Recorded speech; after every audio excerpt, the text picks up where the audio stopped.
Hello বন্ধুরা, সবাই কেমন আছো? আশা করছি সবাই ভালো আছো। আমিও খুব ভালো আছি।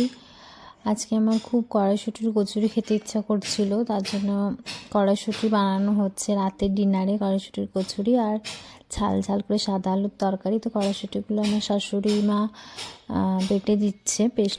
এই দেখো মিক্সিতে পেস্ট করা হচ্ছে। এরপর পেস্টটা করা হয়ে গেছে। এবার চটপট পুরটা করে ফেলবো, তারপরে গরম গরম কড়াইশুঁটির কচুরি করব। কড়াইতে প্রথমেই দিয়ে দিয়েছি শুকনো লঙ্কা, গোটা জিরে আর হিং দিয়ে এবার আমি পুরটা দিয়ে দেবো। পুরটা ভালো করে অনেকক্ষণ ধরে নাড়িয়ে চাড়িয়ে পুরটা করে ফেলবো। তারপরে গরম গরম কচুরিটা ভাজা হবে। মানে আমি পুরটা করছি।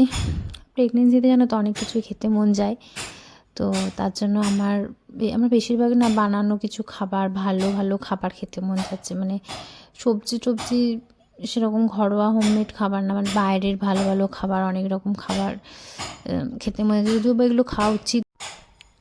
এই দেখো এবার গরম গরম কচুরি ভাজা হচ্ছে। গরম গরম কড়াইশুঁটির কচুরি ফুলকো ফুলকো বেশ হয়েছে। লুচিগুলো দেখে আমার খেতে মন যাচ্ছে। ভাজতে ভাজতে আমি একটা দুটো খেয়ে নিয়েছি। সত্যি বলতে আমার জেনি জিমিকে খাইয়ে দিলে ঘুমাই বলে ঘরের লাইটটা আমি যখন বাইরে রান্না টান্না করতে যাই বা বাইরে থেকে আমি ঘরের লাইটটা নিভিয়ে দিয়ে যাই। তো লাইটটা নিভিয়ে আমি এবার রান্নাঘরে যাচ্ছি। রান্নাঘরে আমি সাদা আলুর তরকারিটা বানাবো। তো দেখো কড়াইতে আমি জিরে শুকনো লঙ্কা ফোড়ন দিয়েছি, কালো জিরে শুকনো লঙ্কা ফোড়ন দিয়েছি।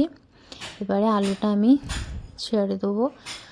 আলুটা ছাড়তে ছাড়তে আমি দেখলাম যে জেনি বেরিয়ে আসছে, দরজাটা খুলে গেছে। দরজাটাকে আবার লাগিয়ে দিলাম, হয়তো বাইরে এসে চারিদিকে ঘুরে বেড়াবে, আমাকে জ্বালাবে, রান্না করতে দেবে না। তার জন্য দরজাটা লাগিয়ে আবার আমি রান্নাঘরে আসলাম। আলুটা কড়াই ছেড়ে দিয়েছি। দেখো আলুটা এবার ভাজবো আমি। ভেজে নুন হলুদ চিনি দিয়ে তারপরে আমি ভালো করে কিছুক্ষণ কষাবো। তারপরে আমি জল দিয়ে দেবো। বেশ সাদা আলুর তরকারিটা না কড়াইশুঁটির কচুরিতে বেশ ঝাল ঝাল কাঁচা লঙ্কা দিয়ে না খেতে দারুণ লাগে। তো আমার বেশ ওরকমই খেতে ইচ্ছা করছিল আর কি খুব, তার জন্য করলাম আজকে রাতে। কাঁচা লঙ্কা দিয়েছি, বেশ ঝাল ঝাল করে হবে। বেশ খাবারটা বেশ জমে গেছিলো জাস্ট। প্রেগনেন্সিতে অনেক কিছু খেতে মন যায়, ইচ্ছা করে। তো আমি নিজেই তখন বানিয়ে খেয়ে নিই যেটা যেটা আমার ইচ্ছা করে খেতে। এই দেখো আমার আলুর তরকারি পুরোপুরি রেডি। দেখতে বেশ ইয়াম্মি লাগছে।